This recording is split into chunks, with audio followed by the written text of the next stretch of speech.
15 जून को गलवान वादी में चीन और हिंदुस्तानी फौज के दरमियान हुए झगड़े के बाद लगातार कोशिश की जा रही है कि एलएसी पर तनाव को कम किया जाए। हिंदुस्तान और चीन के फौजी अफसरान के दरमियान इस सिलसिले में अब तक 3 मरतबा बातचीत हुई। दोनों जानिब से तनाव को कम करने की कोशिशें जारी हैं। इस बीच हिंदुस्तानी आर्मी चीफ MM नरवाने और 2 रोज़ा दौरे पर लद्दाख में हैं। उन्होंने आज मशरक़ी लद्दाख का दौरा किया। मशरक़ी लद्दाख में आर्मी सरबराह ने फॉरवर्ड पोस्ट का दौरा किया और इलाके में जारी कार्रवाइयों का जायजा लिया। नरवाने के हमरा lieutenant general YK Joshi, general अफसर commanding in chief northern command and lieutenant general Harinder Singh, general अफसर commanding fire and fury corps थे।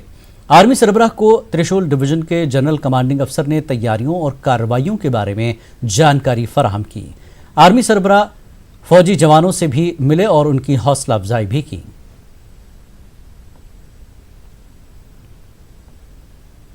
जम्मू कश्मीर में कोरोना वायरस के मामलों में लगातार इजाफा हो रहा है। आज भी मजीद 200 के करीब लोगों में कोरोना वायरस की तस्दीक हुई। आज अब तक 191 अफराद का टेस्ट कोरोना वायरस मुस्बत पाया गया। इनमें से 10 पुलिस एहलकार और 3 CRPF एहलकार भी शामिल हैं।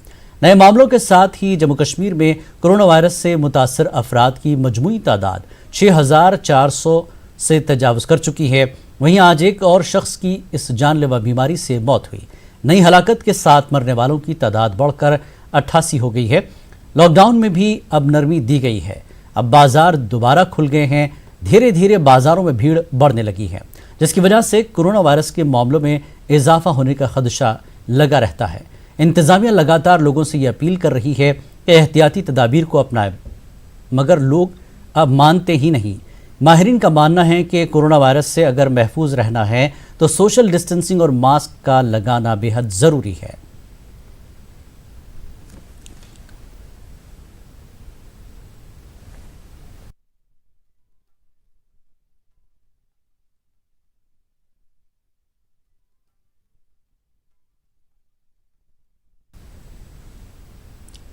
कश्मीर में आजकल जो भी मरता है उसको कोरोना वायरस के खाते में डाला जाता है। यह सवाल कई लोग पहले से ही कर रहे थे, लेकिन अब डॉक्टर्स एसोसिएशन कश्मीर ने सीधे तौर पर सरकार से कोरोना वायरस से होने वाली अमवात का ऑडिट करने का मुतालबा किया है। पेश है श्रीनगर से न्यूज़ 18 उर्दू के एसोसिएट एडिटर शब्बीर अहमद की एक खास रिपोर्ट।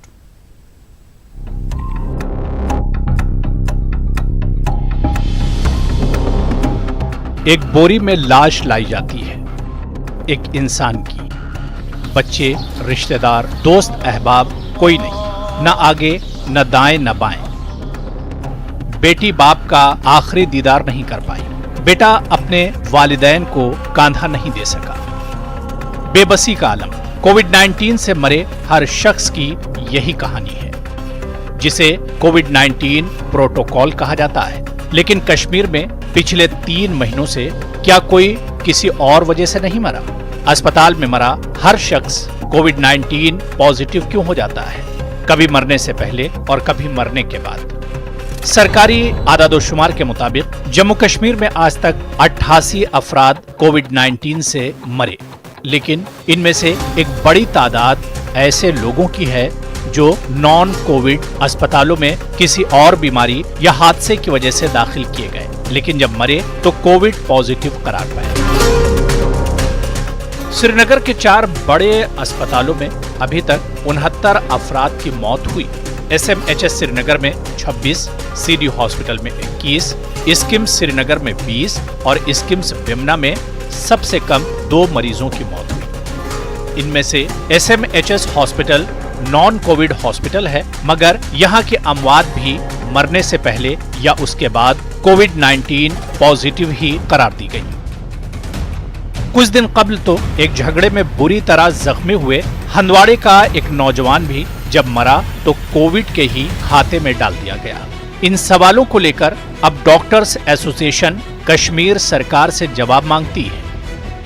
देखिए, यहाँ लोगों को अब कंफ्यूजन है कि कौन कोविड वायरस से मरा और कौन किसी और तकलीफ से मरा लेकिन कोविड को भी साथ ले गया।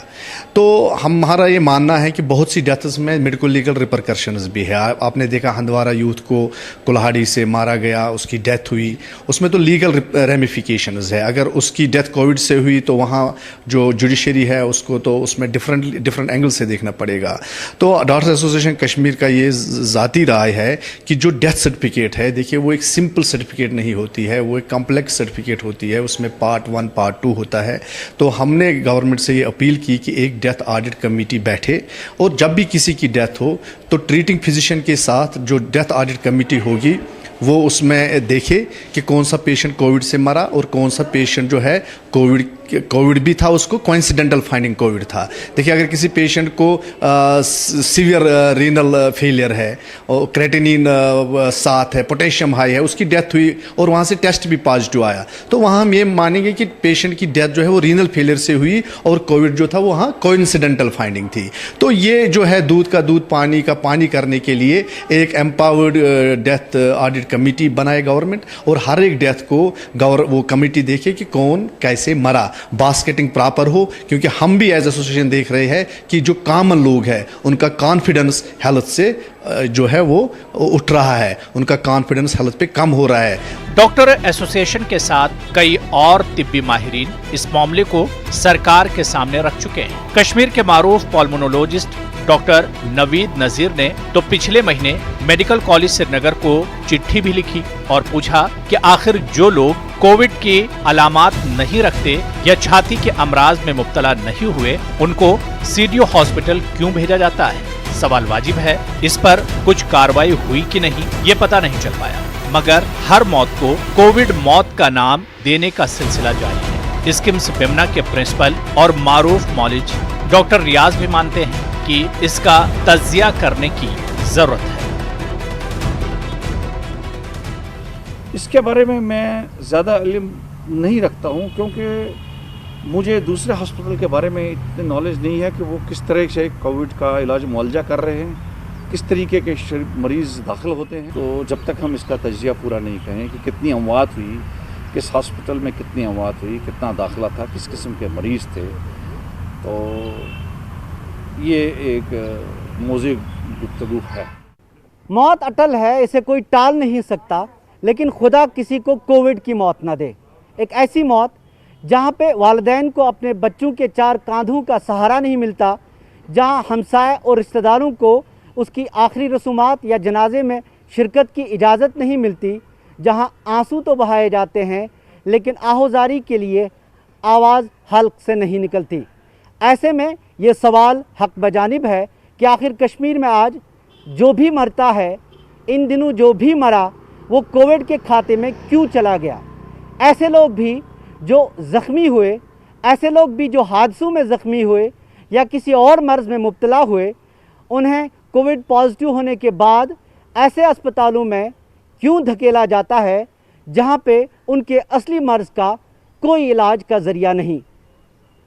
उम्मीद है कि महकमा सेहत और दीगर अफसरान इसका जवाब जानते होंगे। वो भले ही कैमरे के सामने ना कहें, लेकिन उम्मीद करते हैं कि वो ट्विटर के ज़रिए या किसी और कम्युनिकेशन के ज़रिए से इन सवालात के जवाब देंगे। वीडियो जर्नलिस्ट शबीर शाह के साथ शबीर अहमद, न्यूज़ 18 उर्दू, श्रीनगर। श्रीनगर के पीएचडी स्कॉलर हिलाल अहमद के गायब होने पर आईजीपी कश्मीर के बयान के बाद आज उनके अहल खाना ने हिलाल से अपील की कि अगर वो मिलिटेंट सफ़ों में वाकई शामिल हुए हैं तो घर लौट आए। वाज़ेह कि आईजीपी कश्मीर विजय कुमार ने कल कहा था कि हिलाल अहमद मिलिटेंट तंजीम हिजबुल मुजाहिदीन के साथ मिल गए हैं।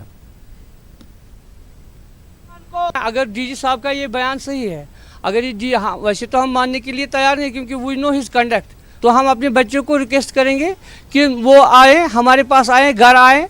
हम बहुत परेशान हैं और डीजी साहब को बोलें कि रिक्वेस्ट है कि वो सेफली रिटर्न होना चाहिए, as he has promised that he will not be arrested in case he has gone to militancy. हमको पता ही नहीं है वो कहाँ है। अगर इनको पता है, इनकी एजेंसियों को पता है वो कहाँ है, तो हमें बताएं या खुद उसको ले आएँ, हमारे पास ले आएँ। हम उसको परसुएट करेंगे कि अगर आपने कुछ गलती की है तो आप उसके लिए माफ़ी मांगे। लेकिन हमको पूरा पता है, हम वी आर मोर कॉन्फिडेंट कि वो इसके साथ मुलविस।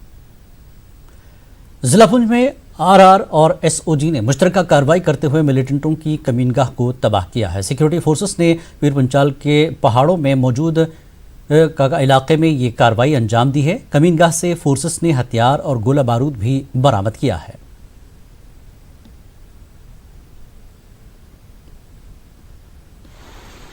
सर्च करने पर हमें एक यूएमजी यूनिवर्सल मशीन गन और 222 राउंड जो हैं वो उस हाइडआउट से मिले हैं और इसके मतलब जो है वो एक एफआईआर जो है वो पुलिस स्टेशन सुरनकोट पे लॉन्च की गई है और इस पर देख रहे हैं कि ये सामान जो है असला बारूद जो है ये कहाँ से आया और किसने वहाँ रखा और इसका फिर क्या इस्तेमाल आगे हो सकता था। फिलहाल इन्वेस्टिगेशन जो है वो जारी है। यूथ कांग्रेस के कारकुनों ने आज जम्मू में एहतजाज किया। पेट्रोल की बढ़ती कीमतों पर सरकार के खिलाफ एहतजाज किया। सरकार के खिलाफ नारेबाजी करते हुए ऐसे इक़दामात को अवाम मुखालिफ करार दिया। एहतजाजियों का कहना था कि पेट्रोल की बढ़ती कीमतों का असर ज़रूरी अशिया पर पड़ेगा। उन्होंने इंतबा दिया कि कांग्रेस ऐसे मामलों में खामोश नहीं बैठेगी। एहतजाजियों ने यह भी कहा कि सरकार की गलत पॉलिसियों के खिलाफ वो एहतजाज करते रहेंगे।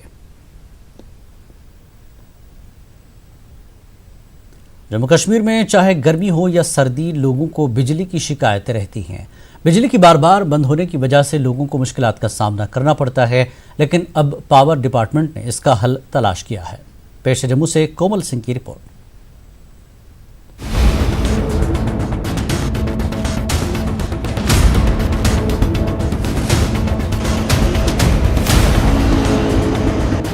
जम्मू के नरवाल में लोड डिस्पैच सेंटर में पीडीडी के मुलाजिम 24 घंटे निगरानी कर रहे हैं।